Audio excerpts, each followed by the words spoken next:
Welcome back to Rockford Reading Daily. We are continuing to read Evicted by Matthew Desmond, subtitled Poverty and Profit in the American City.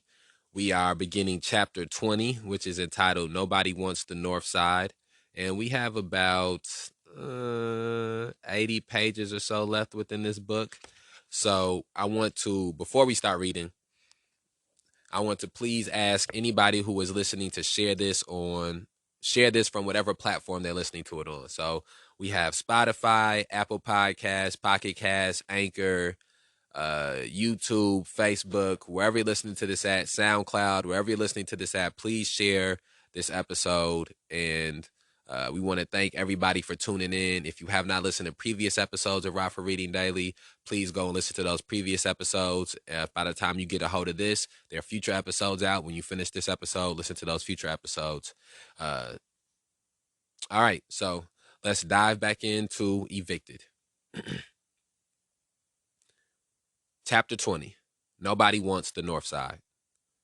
The lodge sat on the corner of 7th and Vine Streets, near downtown. On most days, residents gathered near the entrance, talking, smoking, and running after their children.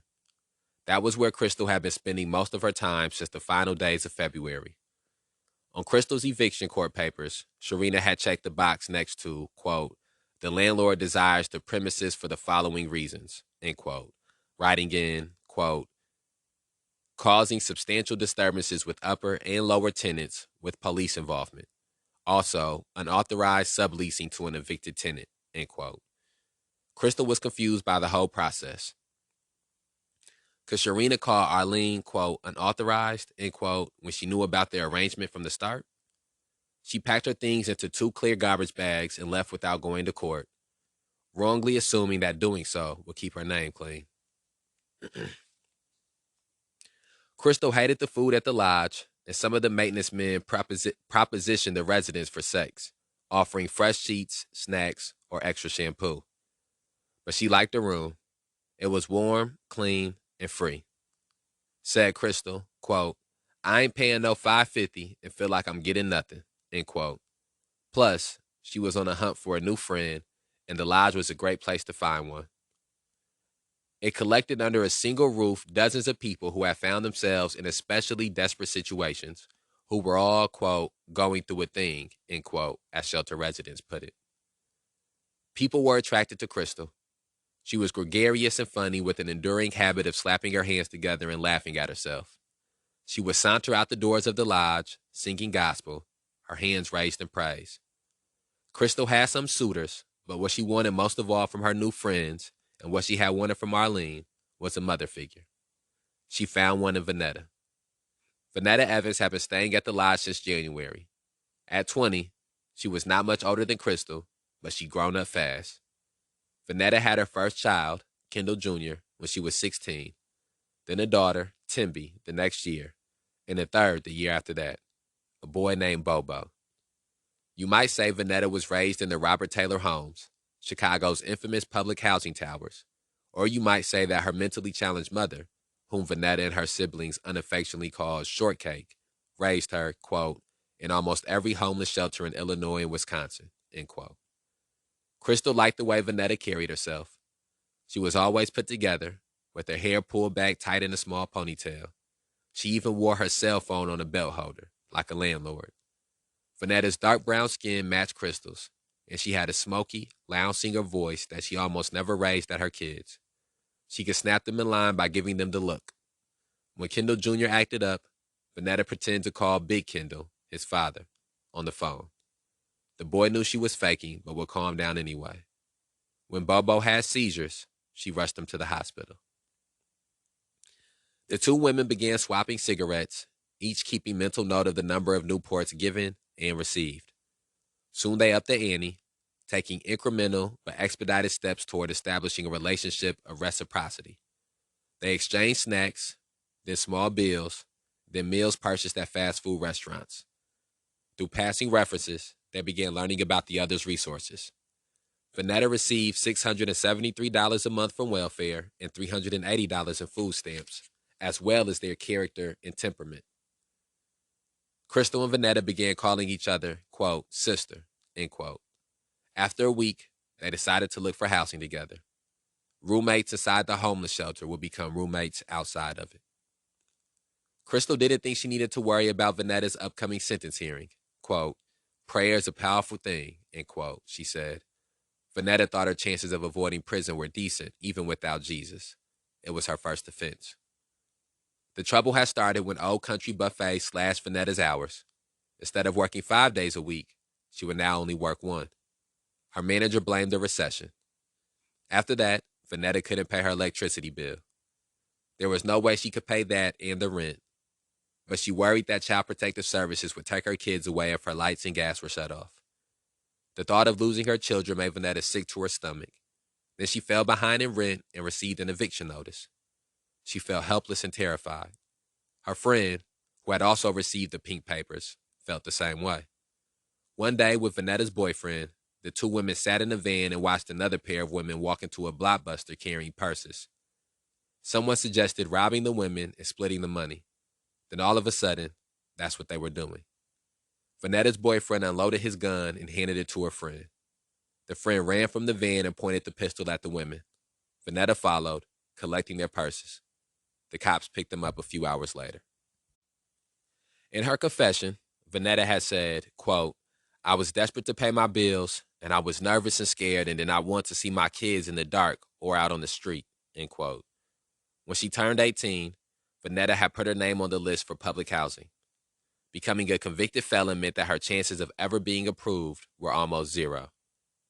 At her plea hearing, the judge told Vanetta that she could be, quote, subject to a fine of up to $100,000, 40 years of imprisonment, or both, end quote.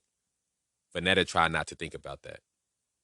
After her hearing, she was fired and then evicted, which was when she took her kids to the lodge. And then that brings us to a changing of the theme within this chapter. And here, let's have a small reflection. So,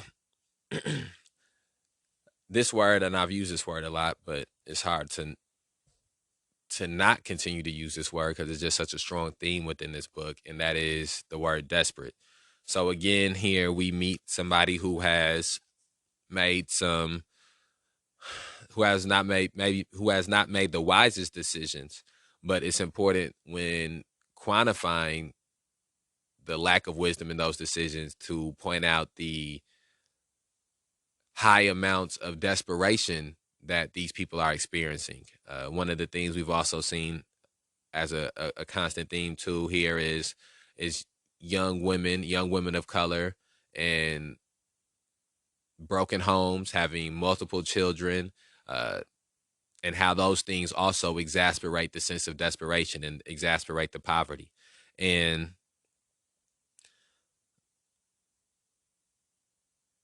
I think what stands out as well is seeing another person being evicted, not necessarily under false pretenses. The things that were written on the eviction notice weren't necessarily lies,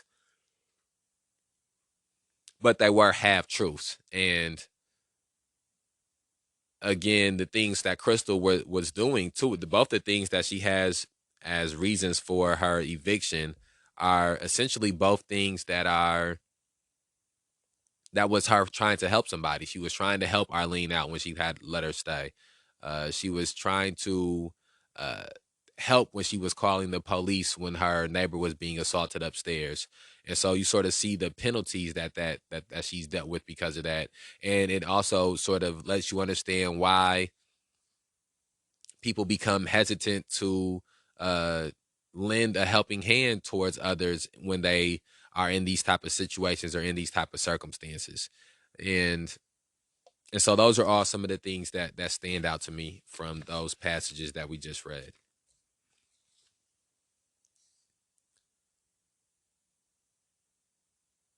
Crystal and Vanetta agreed to look for an apartment exclusively on the Hispanic South Side. When they felt God smiling on them, they even looked in white neighborhoods. They refused to consider the North Side. Quote, it would be nice to get away from these black motherfuckers, end quote, Crystal said. They began making daily bus trips to the South Side and calling on rent signs. Even in the age of online apartment listing sites, the humble rent sign remained a visible and effective beacon, especially in minority neighborhoods. Only 15% of black renters looking for housing relied on the internet. By not consulting print or online listings, Crystal and Vanetta constricted their options to what they could see with their own eyes, often from a foggy bus window. The new friends looked at a small two-bedroom unit, but turned down an application when they learned the landlord didn't allow smoking. They hung up when the landlord answered in Spanish. Quote, "You want $650 for a two-bedroom? You out of your mind," end quote, Crystal told one landlord. After calling a dozen apartments, Vanetta suggested they try affordable rentals. You wouldn't know it from his tiny storefront office on National Avenue, one of the South Side's main motorways, but Affordable Rentals was a giant in Milwaukee's low-income rental market. The company owned over 300 rental units and managed almost 500 more. Quote, "Don't get ghetto in there," end quote, Vanetta reminded Crystal as they walked toward the door. Inside, they put down a deposit, and the receptionist behind thick glass handed them a master key so they could inspect the units on their own. The places were small but clean, except for the one with diapers and tires in the backyard. The gem of the bunch was a two-bedroom apartment with a tub, renting for $445. Vanetta wanted a tub so her kids could take baths. The woman rushed back and filled out an application. A paper taped to the wall announced Affordable Rentals screening criteria. We reject applicants for the following reasons. 1. First-time tenants without a cosigner. 2. Any evictions within the last 3 years. 3. Felony drug or violent crime conviction within the last 7 years. 4. Misdemeanor drug or disorderly conduct crime charges within the last 3 years. 5. Non-verifiable income or insufficient income. 6. Non-verifiable rental history or any bad reference from a previous landlord. Crystal and Vanetta paid no time to mind the sign. On their rental application, Vanetta listed her twin brother as a reference. Crystal listed her spiritual mom. As she waited to hear back from Affordable Rentals, Vanetta wondered if they needed to look at units priced over their $550 limit. But she didn't want to go too high, mainly because she didn't know if Crystal was able to hold on to her money. At the lodge, Vanetta had watched Crystal spend down her check on clothes, fast food, and even slot machines at the casino. Quote, "Girl, I'm going to punch you in the mouth," end quote, Vanetta would vent. A healthy chunk of Crystal's money also went into the offering basket the first Sunday of every month. Quote, "I'm sowing seeds," end quote, Crystal said as the women sat down at George Webb. It was Crystal's treat. She had won $450 at Potawatomi Casino the night before, using a $40 birthday present from her foster care agency to play the slots. The waitress brought Crystal the cup of hot water she requested. She slid her silverware in the cup to clean it. Quote, "Remember how I explained to you last time? If you a farmer and you plant your seeds for your corn and your vegetables and all that, and you water and take care of it, your crop's going to come. That's how I look at it when I sow seeds in the church. I need something from God, so I sow a seed. I need a house. I need financial breakthrough. I need healing from stuff. I need to be made whole. That's how I'm going to put it," end quote. Vanetta held her chill look. Quote, "That's why I don't creep with your church, because they don't have nothing to offer you, but they got a lot to say. And I don't like that. And then you go to them and tell them the situation that's going on, and it's like they don't care," end quote. Crystal looked at her food. Quote, "I don't know," end quote, she said. Quote, I'm just waiting to move," end quote. She tried to change the subject. Quote, "That cheesecake banging," end quote. But Vanetta was not through. Quote, "Don't ball up your face," end quote, she said. Quote, "Motherfucker smile in your face when you tied," end quote. Quote, "Nuh-uh," end quote, Crystal shook her head. Quote, "You be throwing all that money in their basket. Don't say nuh-uh, because I seen it when I went Sunday," end quote. Vanetta knew how much Crystal's church meant to her. She had heard Crystal run on about Minister Barber and the bishops and the Holy Ghost and all that. She had watched Crystal take herself to church on Sundays, Tuesdays, Fridays, and sometimes Saturdays for special services. If the congregation at Mount Calvary Pentecostal wasn't Crystal's family, who was? But Crystal's church was Vanetta's biggest competition. Every seed Crystal sowed in the offering basket left Vanetta with less money for their budding household. Vanetta didn't know if what she'd said had penetrated until later that day when she came upon Crystal crying into her phone and praying in tongues. Quote, Ashanta, Ashanta, end quote. When late afternoon arrived, Vanetta had to be back for her GED class. Quote, don't go, end quote, said Crystal. Quote, I can't miss. I want that diploma, end quote. Vanetta answered, quote, you can't miss, end quote. Quote, only in a real emergency, end quote. Quote, bitch, you looking for housing. This is a real emergency, end quote. Vanetta smiled and left. Crystal was supposed to continue the housing search, but she decided to stop by her church instead. Mount Calvary Pentecostal Church was on 60th and National, on the far southwest side of the city, but still accessible by bus. It was a handsome brick building with stained glass windows and rain gutters painted fire engine red. It was Monday night, so the church's food pantry was open. Crystal picked up a bag of groceries and accepted a hot dog from her minister. Bishop Dixon teased Crystal about texting during the service, and Crystal countered by asking the old man if his teeth ever fell out when he was giving the blessing. She told Sister Tyler to bring her dog to church. Quote, why not? Maybe she can get the word too. End quote. They laughed. Elder Johnson was there, in a preachy mood. Quote, if we really got Jesus in our souls, end quote, he said, quote, I'm supposed to be able to feel your pain, and you're supposed to be able to feel my pain, end quote. Elder Johnson didn't feel Crystal's pain. It wasn't that he didn't care, like Vanetta thought. It was that he didn't know. Elder Johnson, Bishop Dixon, Sister Tyler, none of them knew Crystal was staying at the lodge. Only Minister Barber knew. Crystal didn't want members of her church to reduce her, to see her as an object of pity, a member of the, quote, poor and the orphaned, end quote. She wanted to be seen as Sister Crystal, part of the body, the beloved. Crystal received a bag of food once in a while, and congregants had opened their homes to her for a night or two. But her church was in no way equipped to meet Crystal's high-piled needs. What her church could offer was the peace. Quote, what's your favorite verse, sister? End quote, Elder Johnson asked.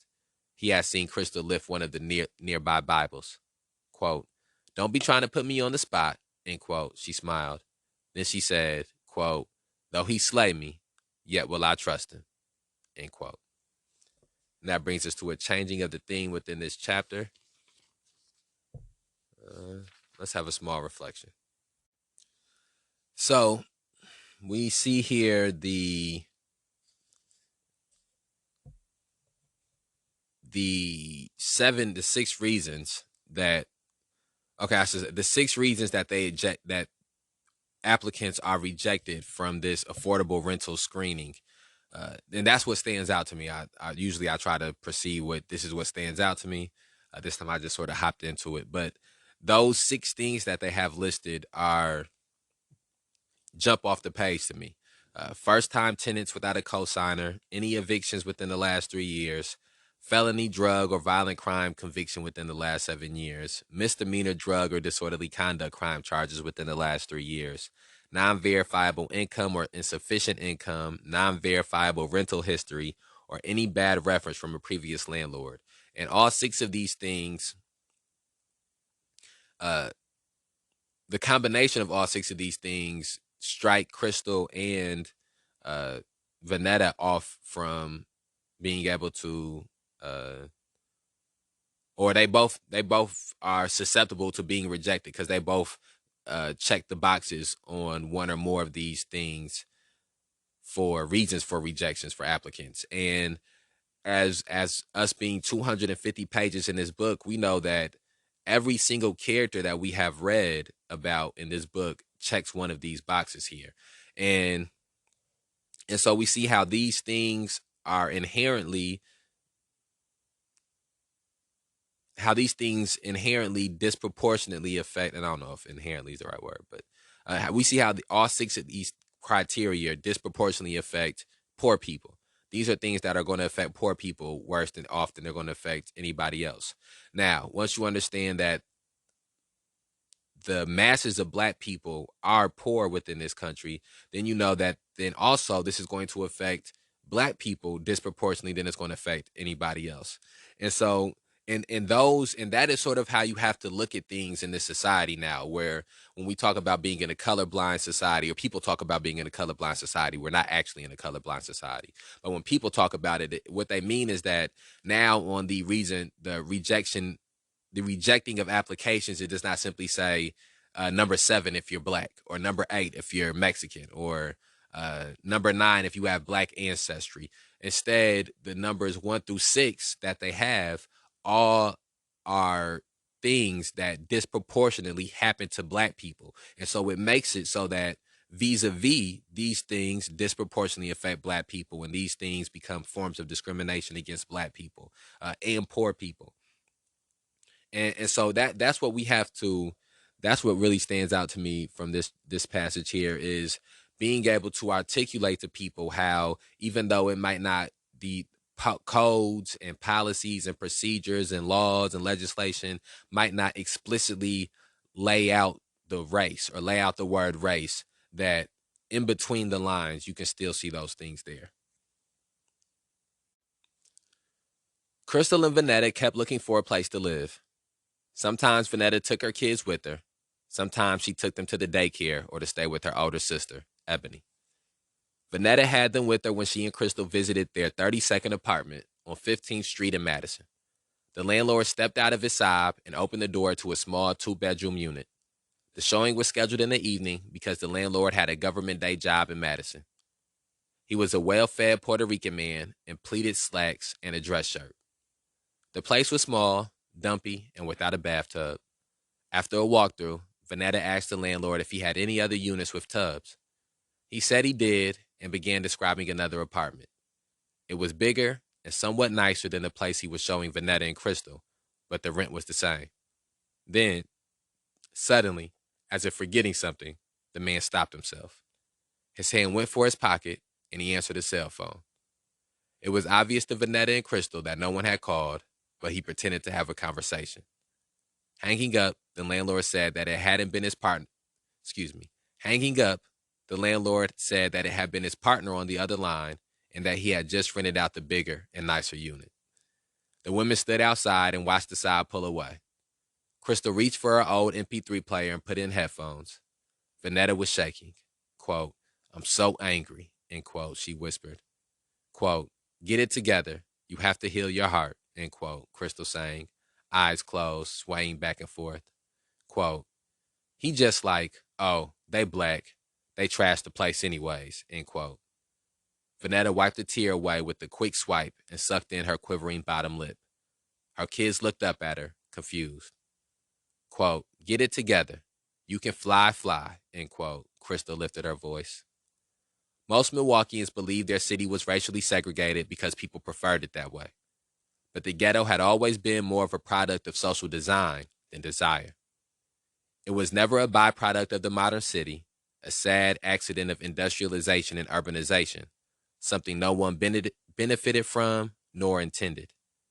The ghetto had always been a main feature of landed capital, a prime moneymaker for those who saw ripe opportunity in land scarcity, housing dilapidation, and racial segregation. Maybe it began in the late 15th century, the weaponry of war to blame. With the invention of the iron cannonball, cities could no longer rely on moats and modest ramparts to fend off attack. Complicated systems of defense had to be constructed, and cities had to grow vertically behind high walls. Old Geneva and Paris saw tenements climb 6 stories. Edinburgh boasted of tenements twice as high. While agrarian families were driven from the land to increasingly congested cities, the competition for space drove up land values and rents. Urban landlords quickly realized that piles of money could be made by creating slums. Quote, "Maximum profits came, not from providing first-class accommodations for those who could well afford them, but from crowded slum accommodations for those whose pennies were scarcer than the rich man's pounds." End quote. Beginning in the 16th century, slum housing would be reserved not only for outcasts, beggars, and thieves, but for a large segment of the population. During its rapid period of urbanization, America imported this model. Colonial proprietors adopted the institutions and laws of England's landed gentry, including the doctrine of absolute liability for rent, which held tenants unequivocally responsible for payments even in the event of fire or flood. Throughout the 18th and 19th centuries, America's poor lived in cellars, attics, cattle sheds, and windowless rooms that held multiple families. Some slums were cut off from basic municipal services and local wells, so families begged for water in other parts of town. Rents continued to rise as living conditions deteriorated. Soon, many families could not afford their housing. When this happened, landlords could summon the, quote, privilege of distress, end quote, which entitled them to seize and sell tenants' property to recover lost profit, a practice that persisted well into the 20th century. Racial oppression enabled land exploitation on a massive scale. During slavery, black slaves pulled profit from the dirt but had no claim to the land. After the Civil War, free slaves saw in land ownership the possibility of true liberation. But during Reconstruction, wealthy whites maintained a virtual monopoly on the soil as lands seized from or abandoned by Confederates were restored to their original owners. Returning to plantations as sharecroppers, black families descended into a cycle of subsistence farming and debt, while white planters continued to grow rich. The slave shack stood, and so did the plantation mansions.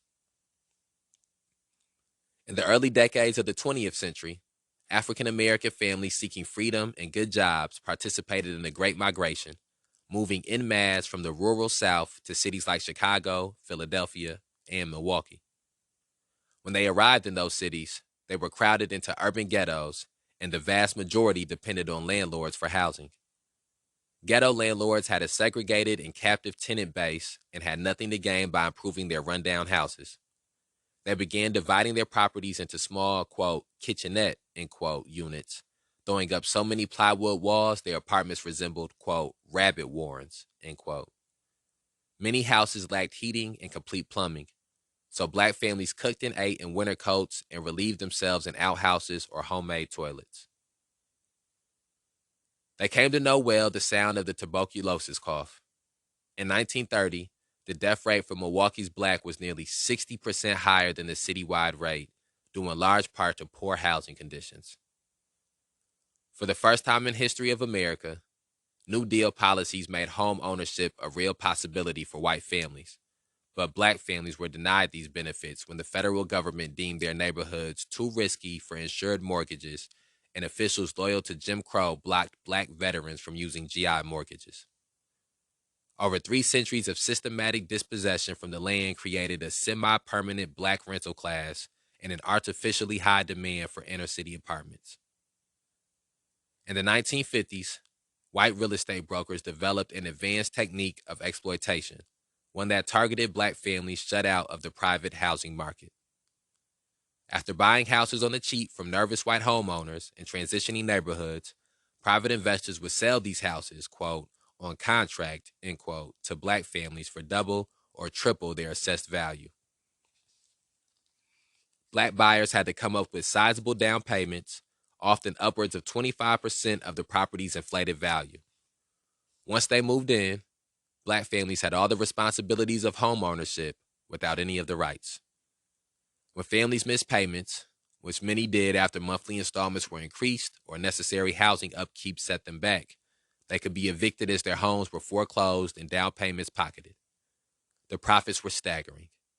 In 1966, a Chicago landlord told a court that on a single property he had made $42,000. In 1966, a Chicago landlord told a court that on a single property he had made $42,500 in rent, but paid only $2,400 in maintenance.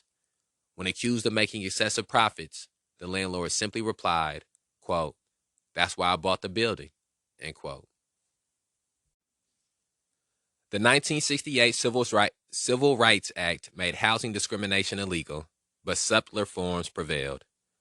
Crystal and Vanetta wanted to leave the ghetto, but landlords like the one on 15th Street turned them away. Other landlords and property management companies, like Affordable Rentals, tried to avoid discriminating by setting clear criteria and holding all applicants to the same standards.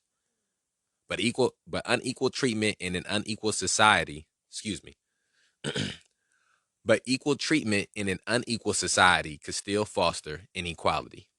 Because black men were disproportionately incarcerated and black women disproportionately evicted, uniformly denying housing to applicants with recent criminal or eviction records still had an incommensurate impact on African Americans. When Crystal and Vanetta heard back from affordable rentals, they learned their application had been rejected on account of their arrest and eviction history. Eviction itself often explained why some families lived on safe streets and others on dangerous ones, why some children attended good schools and others failing ones. The trauma of being forced from your home, the blemish of an eviction record, and the taxing rush to locate a new place to live pushed eviction renters into more depressed and dangerous areas of the city. This reality had not yet set in for Vanita and Crystal. They were just coming out of the first fresh-feeling phase of house hunting. It was only after they had tried for over 50 apartments that Crystal and Vanetta began reluctantly scouting the inner city. The new friends were circling back to the ghetto, but not fully committing to it. And then that brings us to a changing of the theme within this chapter. And some of the things that I said on our last reflection was pointed out here. I love the history lesson that Matthew Desmond just walked us through, and that's been one of the gems of this book, is in between these real life experiences that we're reading about and learning about, we're also being told about the historical precedents and historical facts that sort of led to these circumstances existing. And one of the things that was pointed out at the very beginning of this chapter was Crystal and Vanita saying that they was ready to get away from these black motherfuckers. And as was pointed out with Ned, I'll do the same thing here. Even within the poor black community, there are people who have prejudicial thoughts about black people. That is how these things work, is that you live in a society that is steeped in racism and that breeds prejudicial thoughts, that breeds stereotypes, that breeds tropes, and these things, if that racist society is not combated and challenged to the point where the racist ideology is broken, then these stereotypes and these tropes and these prejudices, they continue to grow and evolve through different generations, and it gets to the point where it's not just the white people who have these prejudices against black people, but it's black people who have them as well. It's not just the white people, but there's Latinos who have them as well. There's Asians, Middle Eastern. Everybody begins to have these things, and that's how a racist society works, is that it's not simply enough to make it so that the oppressive group of people have these thoughts about the oppressed group of people, but you want other oppressed groups of people to have these same thoughts, and even the specific group themselves to begin to mimic some of these thoughts. And we see the way that unfolded by just this short history lesson that we were given, and we learned about the exploitation of housing and why the exploitation of housing existed, and it traced it all the way back to the 15th century, which would be the 1400s. In England, and how those things from the 1400s had residual effects that impacts us today. And I think that that's important, because if somebody is able to still pinpoint things from the 1400s and talk about how it affects us in the 21st century and 2000s, then there's no reason to believe that things that happened in the 1700s or the 1800s or the early 1900s still don't have a direct impact on us in the 2000s. And a lot of the things that were just contained in that little short history lesson are expounded upon in the book, The Color of Law. So we're going to have that on the reading coming up here soon. We got a page and a half left, so this is going to be a little longer of an episode, but we're going to wrap this chapter up in one episode, so that way tomorrow we can begin on chapter 21. Crystal had been working to keep her emotions in check. It was why she chose to stop by church Monday night instead of looking for housing. It was why she grabbed her music and sang after the incident with the landlord on 15th Street. Quote, "This is too much stress, but I'm not going to make myself sick," end quote, she said. When Crystal finally did blow up, it was at one of the shelter's maintenance men over clean linens he refused to supply. She was already in trouble for sleeping through a mandatory job training. Crystal blamed her sleep apnea. After the altercation with the maintenance man, Crystal was told to be out by breakfast the next morning. Crystal spent the following day on the phone trying to find someone who would open their doors to her. With no luck and night coming on, she sighed and called Minister Barber, who found an older couple in the congregation who agreed to help. Crystal spent the night in their lazy boy recliner. The following evening, after Bible study at Mount Calvary, Crystal returned to the elderly couple's house. Rain was falling hard onto dark, empty streets. It was that icy, bitter rain that comes when first winter begins to thaw into spring. Crystal knocked, and the husband cracked the door without unlatching the chain. The house was on 14th and Burley, in one of the most crime-ridden areas of the city. Seeing Crystal, the man kept the chain taut, handed over a small bag of Crystal things, and shut the door. Crystal figured it was because she didn't, quote, hit their hand, end quote. But she didn't have any money to give, having lent one of her cousins $400, mostly from her casino winnings. Her cousin needed rent money. When Vanetta heard about that, she said, quote, "Crystal, if I was there, I would have smacked the mess out of you. You don't have a place to stay yourself. I don't care if they're your family or not. You've been homeless for a grip, and you need a roof over your own head," end quote. Sometimes Crystal couldn't help herself, like the time she and Vanetta were eating lunch at McDonald's and a boy walked in. He was maybe 9 or 10 in dirty clothes and with unkempt hair. One side of his face was swollen. The boy didn't approach the counter. Instead, he wandered slowly through the tables, looking for scraps. Crystal and Vanetta noticed him. Quote, "What you got?" end quote, Crystal asked, rifling through her pockets. The women pulled what they had to buy the boy dinner. Staring up at the menu, Crystal wrapped her arm around the boy like she was his big sister. She made sure he was okay, handed him the food, and sent him away with the hug. Quote, "Reminds me of when we was kids," end quote, Vanetta said, shaken. Crystal watched the boy dash across the street.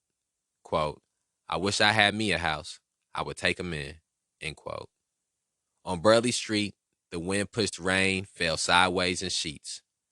In the yellow beam of the streetlight, it looked like an unending school of silvery fish darting through the light before disappearing into the surrounding pool of darkness. Crystal considered her phone. It was almost 11 o'clock at night. She dialed a number. Her cousin who owed her didn't pick up. She dialed a number. Her foster care mother said her house was full. She dialed a number. She dialed and dialed and dialed and dialed. And that brings us to the end of chapter 20.